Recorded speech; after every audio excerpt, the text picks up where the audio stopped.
Assalamualaikum warahmatullahi wabarakatuh. Yang terhormat Bapak Idrus MPD selaku dosen pengampu mata kuliah Ulumul Quran dan juga para teman-teman yang saya sayangi.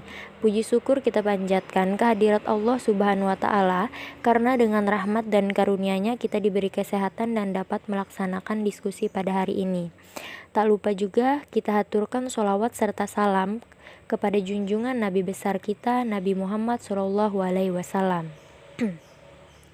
Sebelumnya saya berterima kasih kepada Bapak dan juga teman-teman karena telah memberikan kami kesempatan untuk melaksanakan presentasi pada hari ini. Perkenalkan, kami dari kelompok 6 yang beranggotakan Nopia Sari, saya sendiri, dan juga Yukafi Mazidah. Hari ini kami akan mempresentasikan materi tentang mukjizat Al-Quran. Pengertian mukjizat Al-Quran.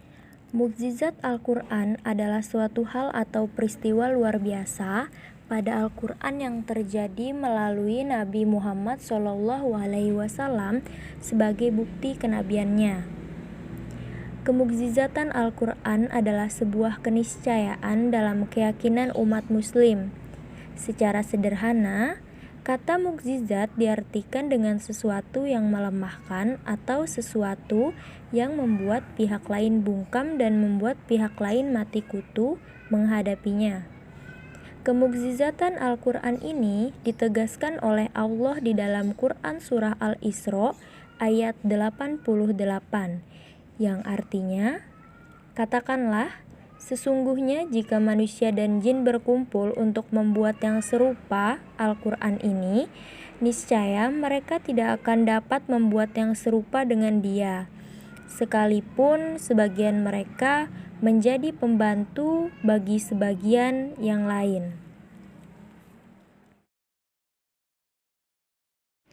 Unsur-unsur kemukjizatan Al-Quran terbagi menjadi 3. Yang pertama ada kefasihan dan keindahan Al-Quran.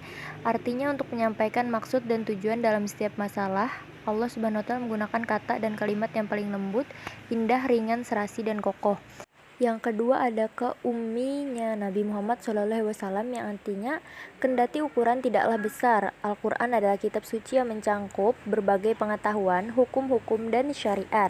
Setiap cabang ilmu tersebut memerlukan kelompok-kelompok yang terdiri dari para ahli di bidangnya masing-masing agar hakikat kebenarannya bisa digali lebih banyak, meski hal itu tidak mudah kecuali bagi orang-orang yang betul memiliki ilmu pengetahuan. Yang ketiga ada konsistensi kandungan Al-Quran. Al-Quran adalah sebuah kitab suci yang Allah turunkan selama 23 tahun dari kehidupan Nabi Muhammad SAW, yaitu masa-masa yang penuh dengan berbagai tantangan, ujian, dan berbagai peristiwa yang pahit maupun yang manis. Akan tetapi semua itu sama sekali tidak mempengaruhi konsistensi dan kepaduan kandungan Al-Quran serta keindahan susunan katanya. Aspek-aspek kemukjizatan Al-Quran. 1. Pemberitaan Al-Quran tentang yang gaib. 2. Kesesuaian Al-Quran dengan hukum akal disertai dengan ketelitian maknanya. 3. Balaghah Al-Quran. 4. Nazil. Berikutnya adalah macam-macam mukjizat Al-Quran. Yang pertama, sesuatu yang disebut mukjizat itu hanya ada di tangan para nabi, tidak di tangan manusia yang lain. Kalau nabi sudah tidak ada, maka mukjizat itu pun sudah tidak ada. Yang kedua, sesuatu itu terjadi karena kehendak dan keinginan Allah Subhanahu wa taala, satupun manusia tidak mampu melakukan atau mewujudkannya. Seperti firman Allah dalam Al-Quran, terpancarnya air di celah jari-jari Nabi, dan seperti api yang tidak membakar Nabi Ibrahim.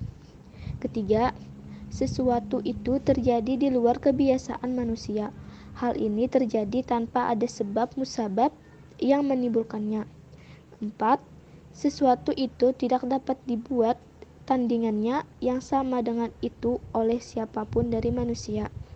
Dan terakhir, yang kelima, sesuatu itu terjadi pada seseorang yang sesuai dengan pengakuannya jika dia mengatakan bahwa saya dapat menghidupkan orang mati, lalu dia betul-betul dapat melakukannya, maka itulah yang disebut mukjizat. Kesimpulannya, bahwa mukjizat itu terbagi menjadi dua, yaitu pengertian mukjizat dan macam-macamnya, bahwa kemukjizatan Al-Quran adalah suatu keniscayaan dalam keyakinan umat muslim. Terima kasih atas perhatiannya, dan jikalau ada kesalahan atau penulisannya yang tidak benar ataupun penjelasannya yang tidak sesuai, mohon dikritik dan diberi saran agar tugas selanjutnya bisa diperbaiki lagi. Jazakillah khairan katsiron. Wassalamualaikum warahmatullahi wabarakatuh.